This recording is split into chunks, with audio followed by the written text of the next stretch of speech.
Good morning and welcome to the University of Melbourne's webinar event, Personalized Medical Devices, Why the Fuss? Now, before we begin, I would like to acknowledge the traditional owners of this land on which this event is taking place. And for me, that is the land of the Wurundjeri, and I pay my respect to their elders, family, past, present, and emerging. Now, good morning again. My name is Professor Peter Lee, and I have the pleasure of being your MC and panel discussion chair today. A bit about myself. I'm the director of the ARC Research Training Center for Medical Implant Technologies. We focus on training graduate researchers and engineers in the field of orthopedics, maxillofacial implants. So for today's panel discussion, we are really excited to welcome our speakers and panel members. We have Associate Professor Andrew Buckner, Head of Orthopaedic Surgery at the Royal Melbourne Hospital, Rebecca Bateson, Assistant Director, Device Emerging Technology and Diagnostic at the Therapeutic Goods Administration, Eric Burke, the Chief Operation Officer at 3D MedTech, and Sir Zahid Zahidi, Chair of the Product Advisory at Blatchford, UK. Now, the format today will be a presentation by the panel members, a short presentation about their work, and then following that, we will open the floor to you, our audience. You will have the opportunity to have your questions answered by our experts. Now, you can see on the right-hand side of your screen, there is a chat box. Right, please submit all your questions anytime during the webinar. You don't have to wait for the presentation to be over or the start of the panel discussion. Just submit it any time. Do get your questions in early and we'll try to address as many of them as possible. Lastly, before we start the formal presentation, please note that this event is going to be recorded. The video of this webinar will be put on the University of Melbourne website. And you can, watch it anytime at your convenience. Now, without wasting any time, I would like to introduce you to our first speaker, Associate Professor Andrew Buckner. Now, Andrew is the head of the orthopedic surgery at the Royal Melbourne Hospital. He was instrumental in improving the quality of care and training within the Department of Orthopaedic Surgery. His interest is in hip and knee surgery, as well as pelvic and acetabular trauma. He sits on the Melbourne Health Research Ethics Committee and also on faculty of the very well-known AO Foundation courses for fracture management. So it's my pleasure to welcome Andrew. Well, Andrew, over to you then. Morning. Thank you very much, Peter, for that introduction. I'm very excited to be here for this panel discussion. So I have a variety of slides to talk about in relation to personalized medical devices. If we can have the next slide. So what are personalized medical devices? They're devices that are made for a single patient. So they're customized to match a specific patient. There are lots of different types of personalized devices. We use 3D printed anatomical models of patients' bones and fractures and injuries to help us understand the injury and to plan treatments. We make instruments that are patient specific, so they're designed to match specifically to the patient's anatomy. And we make personalized implants that are, again, designed and built specifically to match a patient's shape and size. Next slide, please. So why do we need these things? There are a range of reasons why we might need personalized devices. Firstly, some patients have very complex problems that don't fit run-of-the-mill solutions, or they have rare problems that, again, where there aren't off-the-shelf solutions available. And sometimes personalized devices can provide better solutions than off-the-shelf devices, because every human is different in many ways, and we all move differently and we all shape slightly differently. And so in some situations, having a personalized device can give you better outcomes. Next slide. So I'm, as Peter said, I'm Head of Orthopaedic Surgery at the Royal Melbourne Hospital. my interests lie in pelvic and acetabular fractures, as well as complex hip and knee reconstruction. For a long time, I've been an advocate for computer and image guided surgery, and now for personalised devices, particularly in those fields. Next slide, please. So the Royal Melbourne Hospital is a very busy trauma hospital, and our activities continue to grow over the last 20 years. Next slide, please. We have access to the University of Melbourne and all its facilities, and this is a photograph of the 3D metal printing room where we can print personalised devices. And we use that for things like rapid prototyping of new instruments. So that's a plastic prototype we've made, and then the next slide there's the metal final version that matches it. Next slide, please. We use it for making anatomical models of patients' injuries. So this is an anatomical model of a fractured acetabulum, so the socket of a hip joint, and it helps us visualize the injury and to plan our treatments and to prepare our implants. Next slide, please. So this is a picture of a model of a pelvic bone, and here we're preparing a plate to fix a fracture on that bone, and you can see on the next slide that that is being shaped to match the bone. So that's something we can do outside the patient because we've made this patient-specific device. This is the picture of some custom 3D printed guides, jigs and guides that help us position our implants in exactly the right place.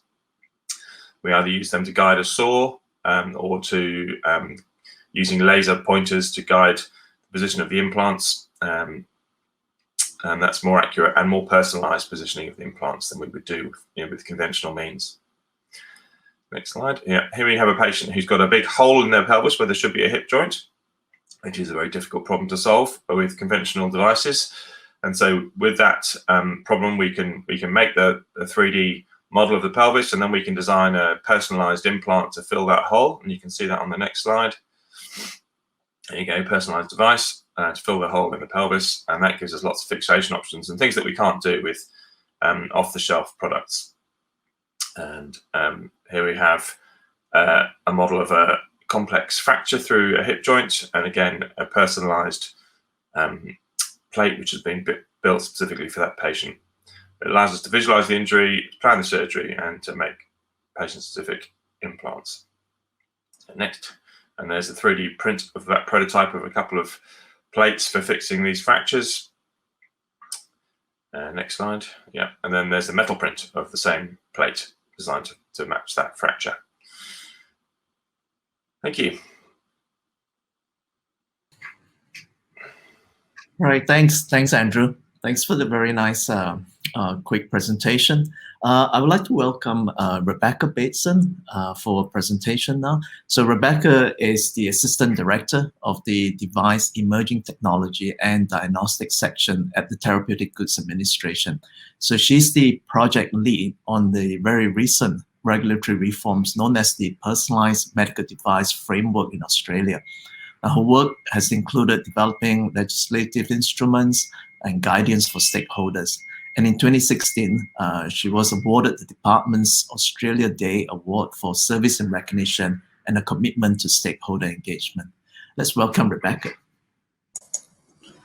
Good morning. Thank you for that introduction. As mentioned, we have brought in a new framework to regulate personalised medical devices. I'm just going to start by discussing briefly how they've been regulated and a little bit of the history behind this.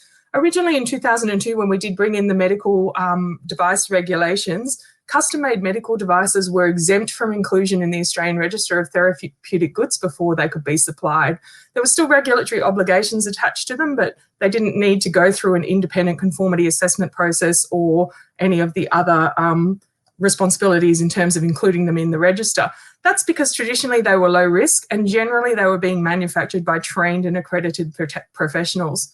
We've seen some remarkable changes in technology that have dramatically changed the regulatory environment since that time. And it's a global issue that has been discussed at the International Medical Device Regulators Forum. The TGA has also done 2 years of public consultation about this issue.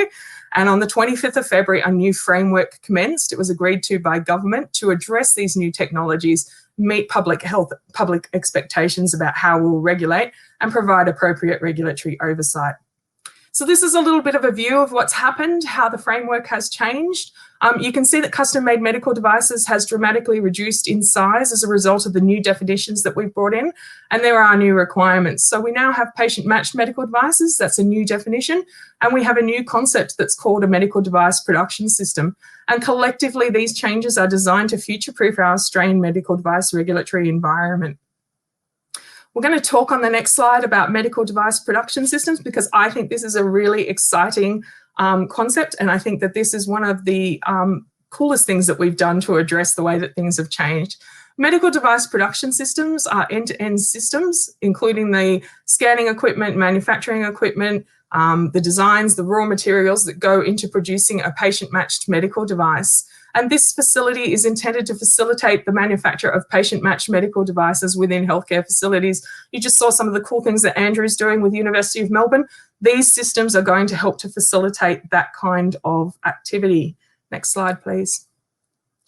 There is some work ahead. Although the definition of a medical device production system did commence on the 25th of February, we still have some work to do. That definition's been included so that we can pave the way that when we finalise the work ahead, we can go straight to having these systems included in the register. In terms of global harmonisation, we're still doing some work with the International Medical Device Regulators Forum. We have a working group there that's going to address the technical guidance for requirements for production validation. And based on that work, we are going to then translate it back into the Australian context to provide internal procedures to appropriately assess a medical device production system at the TGA. Obviously, there's a little bit of a difference between doing a conformity assessment and auditing a manufacturing facility that is in the control of the original manufacturer and then assessing it with a view to the fact that that system will be taken to a healthcare facility and used by a healthcare professional. So we do need to assess the risk gap between those two places that will be occurring. We will need to establish guidance for stakeholders explaining to them the Australian regulatory requirements and expectations. When we talk about risk and how we're going to manage that, we need to convey really succinctly with industry what it is we're expecting to see. There is a period of transition. There's lots of education and communication activities because this framework does represent a significant shift in the way that we are regulating these devices. So there's a lot more to come. I am currently leading a small team. We will be working through until August to produce more information, and then we'll be turning towards more work in the medical device production space.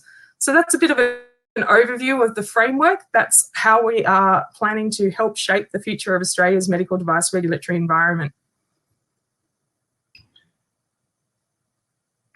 Right. Thanks, Rebecca. This is really exciting. Clearly Australia is leading in this regulatory framework for personalized medical devices. Now, next I want to introduce you to Eric. So you can see that we have a format where we have a surgeon, the regulatory body, and now a small medium enterprise in Australia. So Eric, he has over 35 years of disruptive technology management experience. So he leads 3D MedTech in the design, development, and manufacturing for personalized medical devices. And more recently, in COVID-19 testing, he will talk a bit about it in his presentation. Now, he's clearly a veteran engineering expert in 3D printing, additive manufacturing.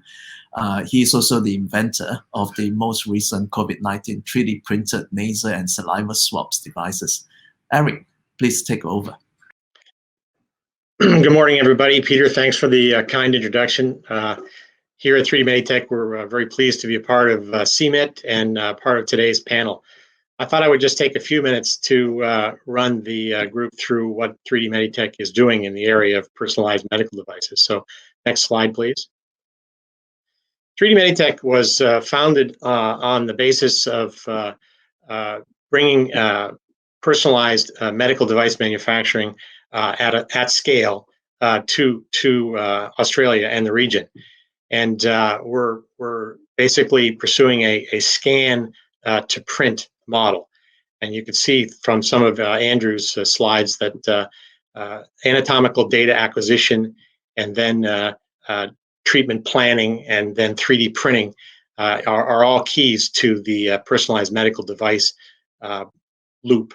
So several of the products that 3D MedTech produces today are depicted here on this slide. So maybe I'll just take everyone through them. The The top row of images are our Smile Styler clear aligner dental product. This is a patient specific or a personalized medical device. So first, the dentist acquires the patient anatomical data with a digital scanning tool. Then that data is brought into a digital environment where it's devolved into teeth and gums and all of the various dimensional details that are need to be resolved before that data is then moved into a CAD, a computer-aided design tool, where the treatment plan is actually performed by dental technicians and approved by the clinician. After all of that treatment planning and all of that digital work is done, then the device can actually be manufactured. And in the case of dental aligners, we manufacture a sacrificial tool. You can see that printed arch on the steel plate there. So we 3D print that arch, which is the mold for the dental aligner, and then we thermal vacuum form a specialist polymer over that mold, and it becomes the dental aligner that the gal is putting in her mouth on the right. So dental aligners, while a relatively low risk device, is a very personalized device. As Andy said, every human anatomy is different, and certainly everybody's teeth are different. You would think that this is done easily, but it's quite complex, and we do tens of thousands of aligners. So the customization of this medical device is not only very, very precise, but it's almost completely automated. And that's really the key to 3D MedTech and our resolve to mass customize medical devices. As we see medical device personalization increasing significantly in the near to midterm. The middle row of images you see there is another product called Circle, and these are Circle plagiocephaly helmets. And these are helmets for babies that are born with misshapen heads or with flat spots on their heads. And again, during the early months from about 4 to 12 months of age, the bones in the skull are detached and grow quite rapidly. So one can very easily take a digital image or scan of the baby's head, as you see on the left, and then again, same process where the digital data is rectified and devolved into its component pieces. It's then moved into a design environment where the clinician, in conjunction with the treatment planning professionals at 3D MedTech, make decisions about how to progress the treatment, what shape the head will be at the end of the treatment, and then again we move into manufacturing. And in the case of the Circle helmet, we actually print the device. So with the aligners, we print a tool and then make the device with the tool. And with the Circle helmets, we actually print the device. I was quite challenged actually to find one single picture that depicted the 3D printing process. It's quite complex and involves a lot of very specialized equipment. But I chose these pictures, and I hope it's clear to the group. And then you can see on the far right there the helmet being fitted to the baby. And then the third product that I'd like to talk about today is a product that we don't yet have on the market, but in development. And it's a much more complex product. It's a custom spinal implants, lumbar spinal implants for individuals with degenerative disc problems. And again, in this case, on the left, the patient anatomy is acquired with a CT scan. It's moved into a digital environment where it's broken down into the various pieces. You can see a measurement there of the patient's disease. We move it into a CAD environment where the implant is planned, and then again the picture of 3D printing. In this case, this is a laser melting titanium in a machine not unlike the one that Andy pictured at the University of Melbourne. And then, of course, the final picture, more difficult to show than the two above it, is of the implant actually implanted into the spine. So that's an overview of the 3D Meditech personalized medical device landscape. And we have a number of other devices in our pipeline. Our objective, again, is to use scan-to-print technology. And we believe that with those algorithms and those processes, we can achieve a lot of different implant products to improve patient outcomes. So in summary, the scan-to-print model is acquire anatomical data via the processes that I talked about, the treatment planning, where the clinical objectives, the device design envelope are algorithmically developed. So there's some automation in the customization. It's difficult to manually, and now you say manually, an engineer having to actually work on the details one by one of every device is not tenable. For some devices, sure, but for those devices where the process can be automated with a complex software development, then it should be, and we've been successful at 3D Meditech in doing that in the applications that I've just described, and we believe there are many others where that's possible as well. I want to call everybody's attention to the device design envelope. That's an important tenet here in customization and in the new TGA regulations, actually, because unlike in the past where personalized medical devices, as Beck said, were developed by professionals, the new legislation requires third-party conformity assessment and process validation. So we and others who are making these devices have to lay out a device design envelope, and then we have to validate our processes to make sure that the range of personalized device sizes will be reliable based on data. And then 3D Meditech has taken a forward-looking view in our regulatory environment. We have now been ISO 13485 registered for several years, which is the standard for medical device manufacturing. We've been actively involved in the TGA's personal medical device rules update stakeholder engagement process that Beck talked about, and I'm very pleased to note that the Circle helmet that I just described is the very first patient-matched medical device to be registered on the ARTG under the new personalized medical device rules in Australia. So we're trying to be a leader in that area. I guess we'll talk about it later in the program, but for the new PMD rules, some are quite apprehensive about them, but not us at 3D Meditech. You know, from Class 2A and higher, a third-party conformity assessment is now required for ARTG inclusion. I guess the only issue at play there is that the TGA and notified bodies that do the conformity assessment lead times can be long. So planning is key, but most of the new TGA requirements are things that manufacturers needed to be doing anyway. And so it's all about increased focus on validation and across a device's design envelope, as I said. Next slide, please. Though not specifically tied into today's topic, I just wanted to take a few seconds to talk about some very exciting things that we've done at 3D Meditech in the area of COVID test swab development. When COVID hit, given 3D Meditech is an advanced manufacturing technology company with a variety of very sophisticated 3D printing processes installed in our Port Melbourne facility, in conjunction with federal and state governments, we were able to very rapidly come up with a variety of ideas to help in the pandemic.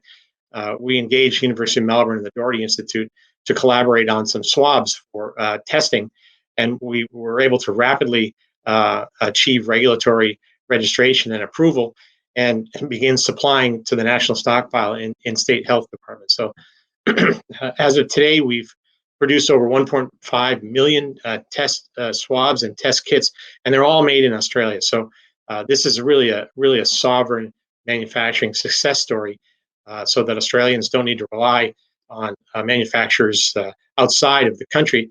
And the Australian Open was able to be carried out successfully on the back of the swabs that we produced. So thank you for your attention.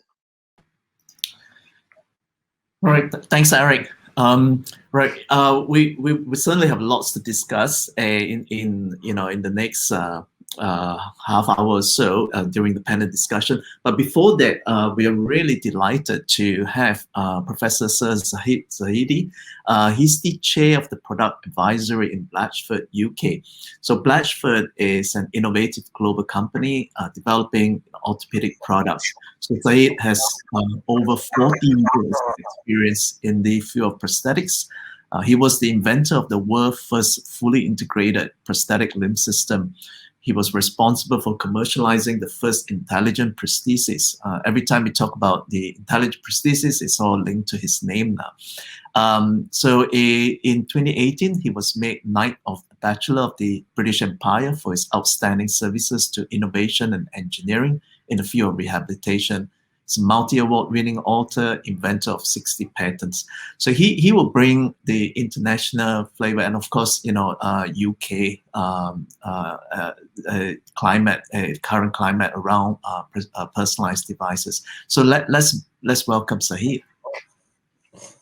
Good morning, Peter. Good morning, all. Thank you very much for this opportunity to share some of the experiences we have had in the last few years. Personalized external prosthetic and orthotic is slightly a different slant to previous speakers. And as Andrew said, when we make things personally, the things should last longer. So I'm sure some of you may have experienced or have heard about making a personalized footwear for yourself. So a foot which matches exactly your characteristic of the feet. And you will find that, as my experience was with my father, for example, when he was doing it, they were making tailor-made shoes or tailor-made suits. They all lasted a lot longer. So there is a story here that 40 years ago, prosthetic, which is artificial limbs and devices which replace the lost function, and orthotics, which are splints, which devices which actually support the functionality loss, not necessarily as a result of amputation, and enable people to be able to restore some of their activity through providing a frame and support tools around their bodies. And 40 years ago, these were made customized to individually made for the patients, even at Blatchford, who is 140 years old. And when the engineering start giving biomechanical advantage, functionality of the knee joints and ankle joints, we started actually breaking up that customization into manufacturing mass-produced knee joints, mass-produced insoles, mass-produced ankle joints. And as a result, the price of these in terms of manufacture came down, but as a result of mass production, customization to the individual suffered. Now, ironically, the same engineering revolution is now bringing and converging that industry back again into where the products are made and are fitted to the patients. So this personalization in prosthetics and orthotics is actually what we call servitization, where products and services get together. Next slide, please. I think you can see a picture of that in the connectivity of the ecosystem, which is already been generated. And this now can be applied to production line of the prosthetic and orthotic in terms of having connectivity, not only from the scanning of the patient residual limb or using 3D printers to manufacture the componentry, but also being able to supply and follow the performance of these devices in the field. And what we actually tried to do was to demonstrate not only to ourselves by developing an ecosystem which can apply, and we built around the particular section of the industry like orthotics or prosthetics, but also to demonstrate to the payers. Because if the payer doesn't understand the benefit and feasibility of a device, they will not be able to provide reimbursement. also the investors or the shareholders would not necessarily agree with the ideology that we may come forward and say, this can make you lots of money, but they want to see a demonstrator. Next slide, please. So we created a project called MoveAid, which you can actually see the full video. It's about 10 minutes, www.moveaid.eu, and I'll put them on the chat for you, for Steph to share it with you. In that video, what you will see is the outcome of 4 years of €6 million project, which basically starts off its life as assessing the patient biomechanical features through putting sensors in the devices, and then creating an avatar of the patient in terms of functionality of that particular person, in terms of the characteristics. Then the printing of the actual design of the device is being done through a modeling system, and putting sensors in those printed items, which are locally made, and a structural part made in a more sort of regional area, and then effectively fitted to the patients and then monitored for its performance. And as its performance decline, then effectively we can call the patient before they know the performance has declined and amend that. Now, I'll just give you an example. For example, is if you go with a diabetic footwear to a podiatrist and actually ask for an insole, you will get an insole which will relieve the pressure. Now, if you go to 19 different or 20 different orthotists or podiatrists, you will get roughly about 10 different shapes of insoles. So there is a lot of objective assessment, which effectively doesn't necessarily guarantee you have got the optimum orthosis. And in this case, we can actually make and match and design the orthosis to the individual. We have next slide, please. So we apply the same thing to prosthetics by applying the same model, and having successfully piloted this thing on orthotics, that you can actually see the video in your own time. We now have got the system in place that we can actually apply this to also prosthetics. And what we need to do is to be able to effectively demonstrate the value of it to the payers. Now that we have a regulation coming in favor of the application of customization to prosthetics, and we have got components like feet and ankle can be printed, not necessarily requiring to be matched to the person, but effectively in terms of size and dimensions. But the most important part, which is the interface of the prosthesis to the residual limb, that needs to be made in a way that is customized to the individual.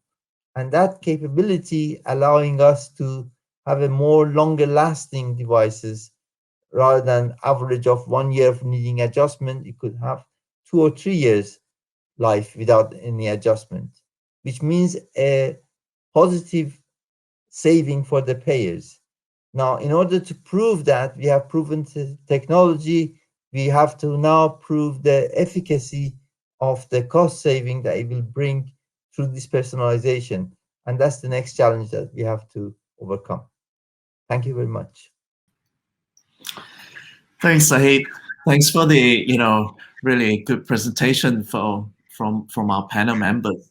Right. So we have quite a few questions coming in already, and as usual, I have prepared a whole list of questions to ask the panel members, but looking at the questions that's been pouring in, I might jump straight into some of the questions posed by the audience. Now, there's one very interesting question that was posed by the audience. That's the question's really about customized devices. So whenever device is customized, doesn't this mean that the patient is receiving a device that has not been tried or tested? Now, I think this is it's an interesting question, and I think even as a researchers, I'm struggling with with how do you test a custom device, and I think I'd like to open this question to all panel members. That will. So maybe Rebecca, I'll start with you. What do you think?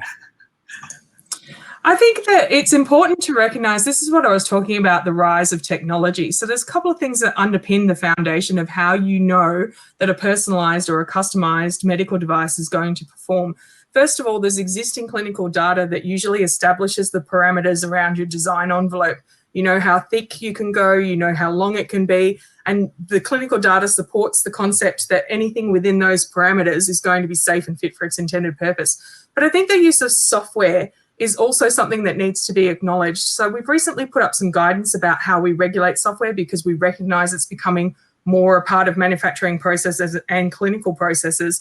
But computer modeling allows you to do some really interesting things to make sure that a device that you are producing, when you know the parameters, can be tested before you put it into a patient.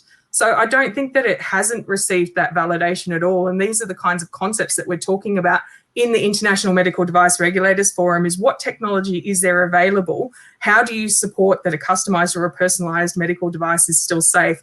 And as I say, there's the original clinical data that underpins it, but there's also the technology that supports the modeling of these kinds of designs and devices. Yes, I think the ultimate goal is patient safety. That's and maybe I'll ask Andrew.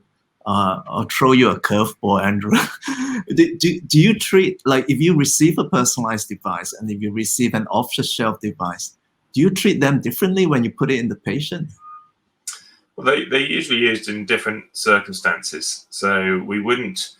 There are some circumstances where we use custom devices as a routine, but they're fairly few and far between at the moment. So most of the time we are using devices that have been thoroughly mechanically tested, as opposed to virtually tested or made within an envelope, as Rebecca described. But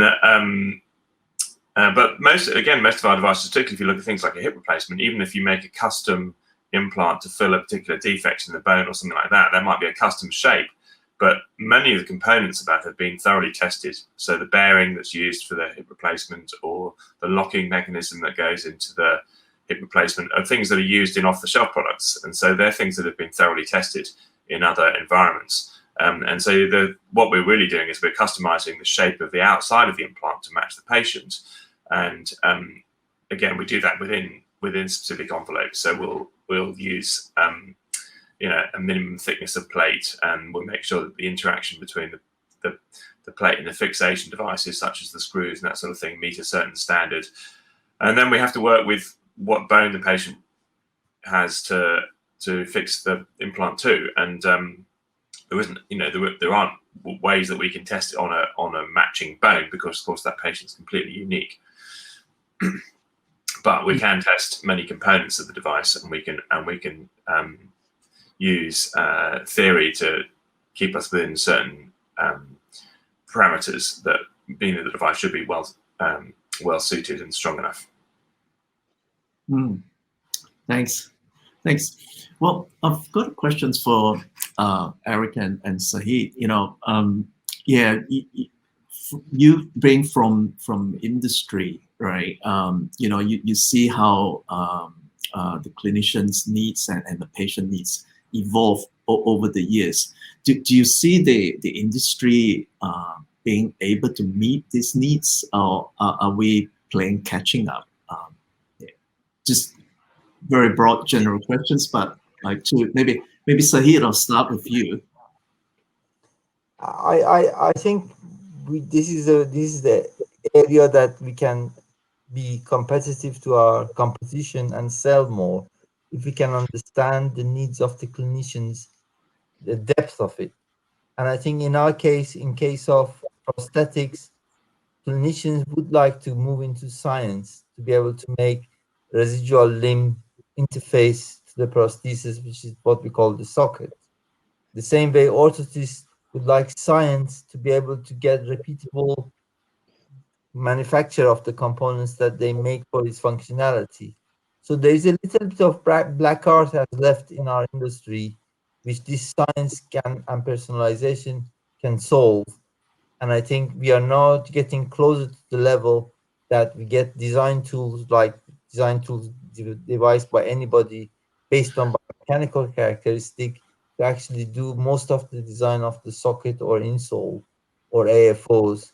And then the rest of the manufacturing is done by a skilled operator. And the result of it would be that rather than once a year the patient needs to come and gets a new device, it actually lasts longer, which is beneficial to clinicians. And clinicians love the idea to hear less of the complaint from the patient because patient is satisfied.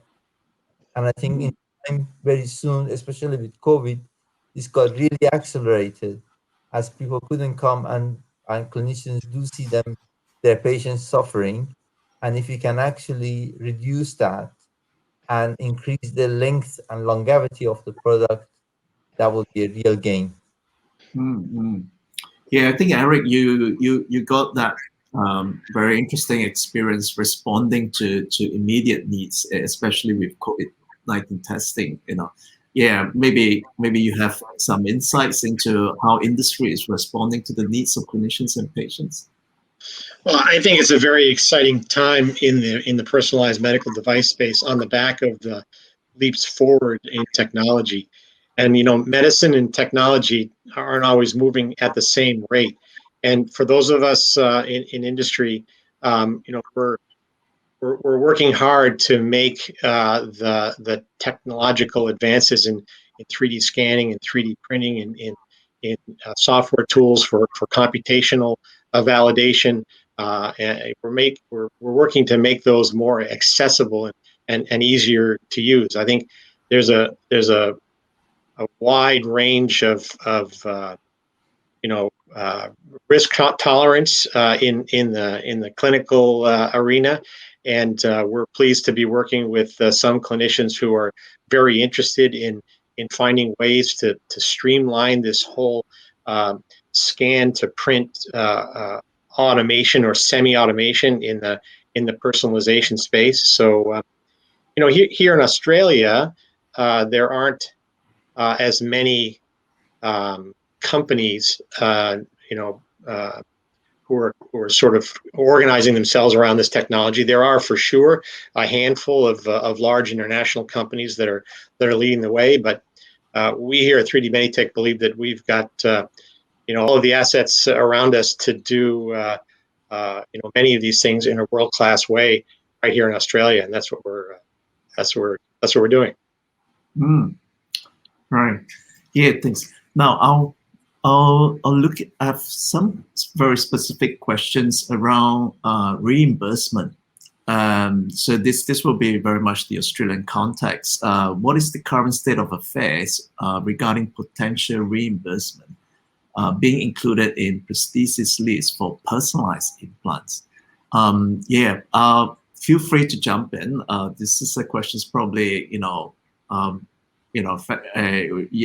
Eric, Andrew and Rebecca, you have some views of it. Yeah. I might jump in, Peter, quickly.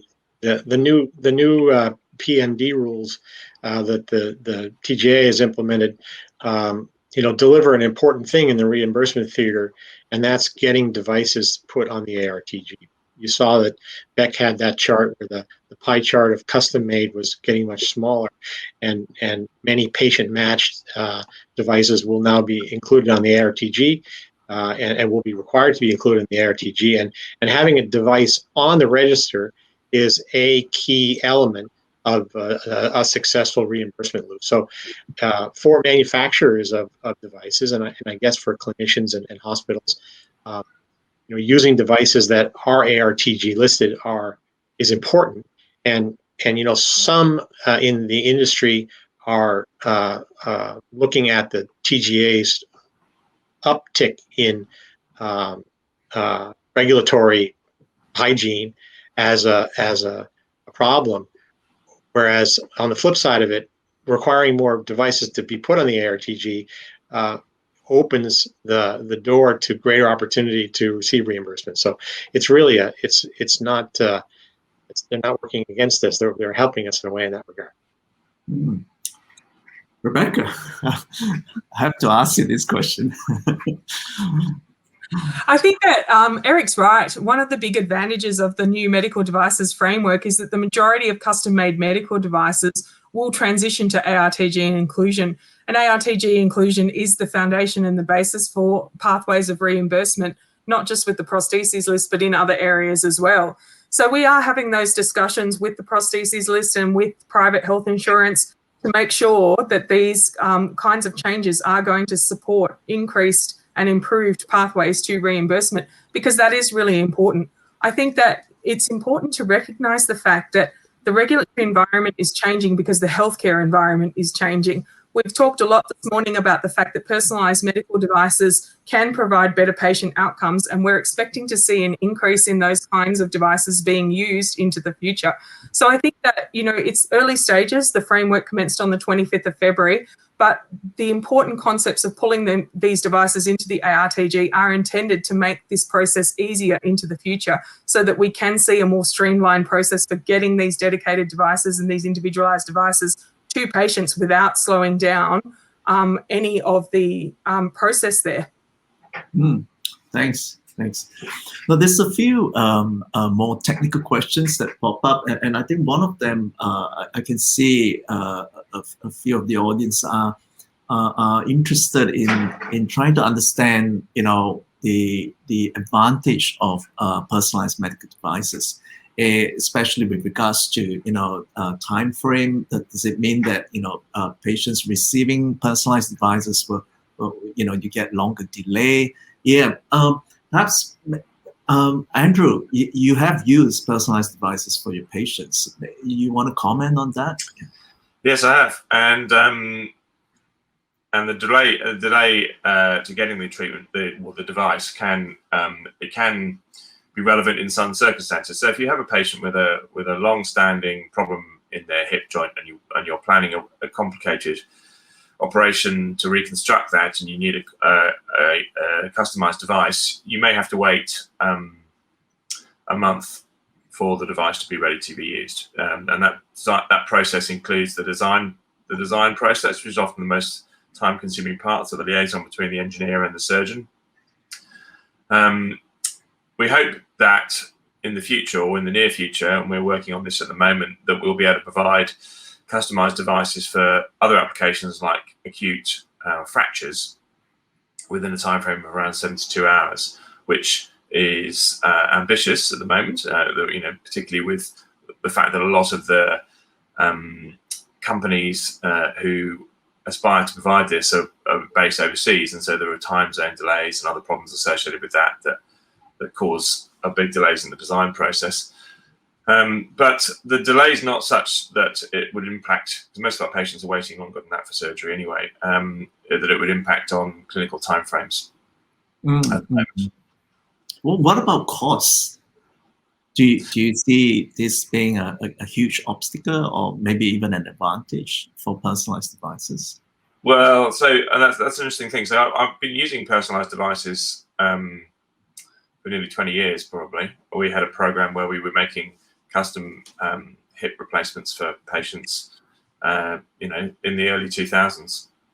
And at that time, the custom implants were cheaper than off-the-shelf modular implants. So if you have a complicated hip problem and you want to use a custom implant, it's often cheaper to make a custom one than it is to construct one on the operating table from a modular device that's off the shelf. Yeah, so, but it depends. So the hip replacement I showed you that had been made to fill that big defect in the pelvis is much more expensive than a standard off-the-shelf implant, but it's a much more complicated problem. Whereas a simple customized device can actually be cheaper than an off-the-shelf device. And if, as Saeed alluded to, if the device that you put in means that the patient doesn't need further surgery for 10 years longer than they would if you used an off-the-shelf device, then that's a huge cost saving. Yes, that's one of the interesting things is you know, it's around what more can you do for custom devices or personalized devices. You know, so there was a question that I thought was really interesting. It was around sensors. You know, it was pretty specific question about what sensors can you put into devices, right? But maybe I want to pose this question to Sahid. You really have lots of experience in journeying, or I say moving a device from being passive, like a passive knee joint for artificial limb that just does swing, and to something that is intelligent, even mimicking or enhancing the function of a body. So you want to share your experience, like a lot of the personalized devices are probably passive in nature. How do you then leap, or what are the challenges or obstacles do you leap from a passive to an active device?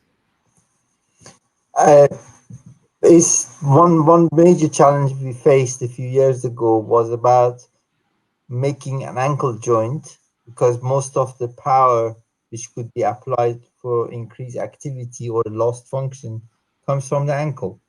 And we said that yes, there is a lot of value to put power into the hip or power into the knee in the lower limb, but if you can actually apply power to the ankle, you can also gain a huge advantage.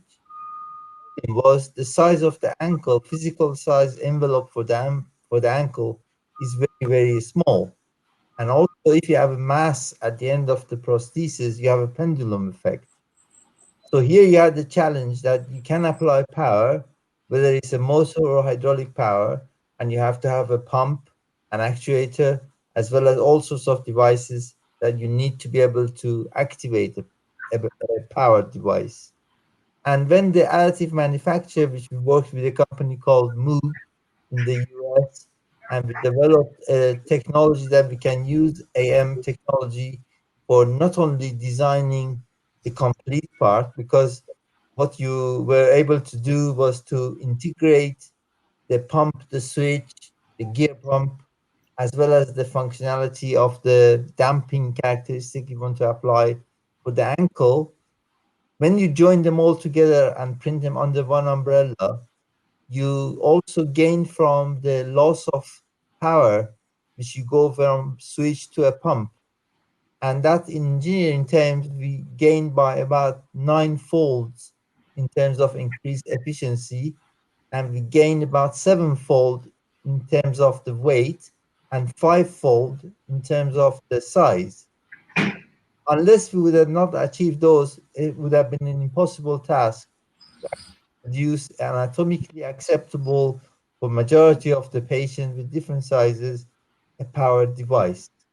So we now are able to actually print with a titanium material, which we can also structurally test to the known standard for structural strength, and then create a mass-produced powered ankle device, which can then generate power at the ankle through pumping hydraulic fluid, and then we can pump the same fluid into the knee to be able to get the integration for above knee amputee.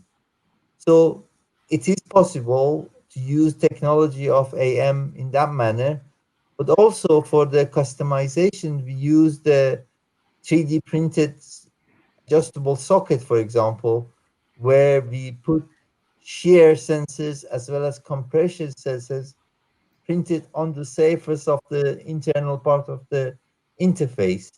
Now, in order to be able to use the capacitance sensors, which was developed at Southampton University, the whole basic idea was to be able to print the sensors at a very low cost. And the advantage is that you can get both compression and shear, which is clinically, you need them simultaneously to be able to determine the optimum function. So the density of sensors and application of it, as well as gaining from size and weight, is going to give us a lot of wins in the future. Yeah, it's pretty exciting. I think we are reading about the possibility of 3D printing sensors on even orthopedic implants nowadays, right? So as I get it. It will be a very challenging way of, how do we use implants that are more intelligent, that's constantly feeding us information. It will certainly be a regulatory challenge as well. Rebecca, do you think that when we get smarter implants, will it change how we regulate it, or I think that the beautiful thing about the Australian regulatory framework is that it is principles based, and we're already considering those kinds of changes to medical devices. As I mentioned, we've got software guidance that has become live. The TGA has, I think, a really good series of connections to manufacturers who are doing these interesting things at the front end of the market. We also have the International Medical Device Regulators Forum, because these issues, we see them in other jurisdictions. They are global issues, and we move to address them. I think that our regulations are quite strong on the principles, and it just becomes a matter of looking at, when you see a change in technology, what are the risks that are associated with it? And we can address those risks with guidance. We can look to international best practice. I think the market evolves and changes really quickly, and I do think that the TGA and other regulators are quite good at being on the front foot with that, and speaking to our stakeholders, speaking to other regulators in other jurisdictions, and making sure that we do respond to those new challenges and provide information and guidance in a timely manner that seeks to address those risks as we see those technologies emerge. So I think that if people have not had a chance to check out the software guidance, it might be worth going and having a look, because it does address some of these concerns. And we will obviously be working in this space, and we will be producing more information as we see these kinds of technologies emerge. Yes. Well, we still got lots of questions. We will go maybe 5 minutes past the hour. So please feel free to continue stay. And yeah, I don't think we'll be able to answer all the questions, but I'll try in the next 5 minutes. All right. So yeah, there is a question around how, like, for example, there's actually a statement which I thought was quite interesting about a class 1 device. So the statement being said that a class 1 device requires an ARTG inclusion, right? I suppose yeah, maybe Rebecca or Eric, you want to comment on that?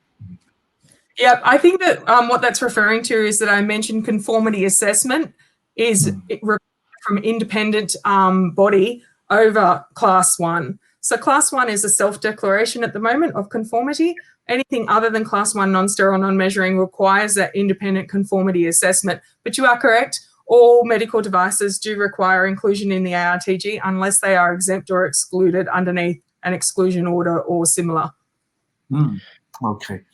Yeah, the circle helmet that I mentioned in my intro is a class 1 medical device registered on the ARTG. Absolutely. Right. Yeah. Thanks.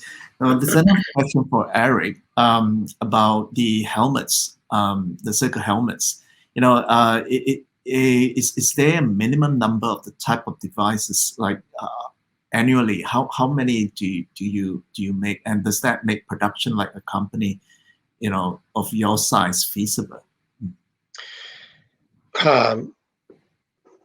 So as I said, what we've endeavored to do and have accomplished in the clear aligner manufacturing process and in the helmet manufacturing process is the automation of the customization activities. For sure, we have a reasonably significant investment in the production equipment and in the software algorithmic development that allows us to produce the helmets, but really it's largely automated. So today, if I could describe the process in more detail, the orthotist takes a scan of the baby's head at the clinic. That scan is uploaded to a web portal. The scan data is automatically converted into a treatment planning CAD environment where the objectives of the clinician are implemented by a technician, and then that treatment plan is passed back again via digital portal to the clinician who approves it, after which the approved treatment plan CAD file is transferred to a set of algorithms which automatically create the various and assorted machine programming files that are required to print. So it's largely automated. You know, the amount of interaction with the data itself is measured in minutes, not in hours and days. So it's a very scalable process. You know, some of the devices that Andy had pictured in his presentation are very bespoke and require individual engineering attention for longer periods. But and that's, you know, there's a variety of customized devices, a big number of customized devices that we see in the marketplace and that we envision. But our focus is generally on creating devices that can be mass customized. So it's kind of a long answer to your question, but no, there isn't a minimum number. We make hundreds and hundreds of helmets, and as I said, we do them largely automatically. In the clear aligners, we make tens of thousands of pieces, and we do it almost completely automatically. And then, as you go up in the complexity, and depending on the application, the amount of software automation that you can apply, varies by degree. But one of the things that we believe we're in a leadership position on is our technology and the strength of our team to implement those automation techniques. Here, thanks, Eric. Now, just one last question, a very appropriate one as well, to Andrew. What has been the patient's view of personalized devices? Are patients reluctant to get these devices? No, is the short answer. So patients seem to like the idea of personalized medicine, which is specific to them. On the whole, that's been the attitude of the vast majority of patients. It is something that it's a complicated conversation. So usually when we're using personalized devices, most of the time it's because there's a specific indication for doing that, because the off-the-shelf products are not sufficiently customizable or adaptable to the patient's needs. And so in those circumstances, you're usually well into the conversation about the complexities of the problem before you broach the idea of a personalized device. But we use personalized devices like personalized instruments in routine surgery, and most patients are enthusiastic about the idea of having their implants and their hip replacement, for example, positioned in a way which is personalized to them, then to their needs. Right. Thank you so much for wonderful speakers and interesting panel discussion and all your questions. I apologize that I haven't been able to touch post all your questions, but continue to engage us. You got our contacts by the emails. So on behalf of the University of Melbourne, I would like to thank all the panelists for the contribution to this webinar on personalized medical devices. Why the fuss? Right. So the insights, your wealth of knowledge, it's just been fantastic. So I'd like to thank all the audience for your questions and also your interest. And there's going to be a survey, a post-event survey, so in the chat box now. So please click on it and provide us some feedback. And once again, thank you for all your participation. Thank you, and see you next time.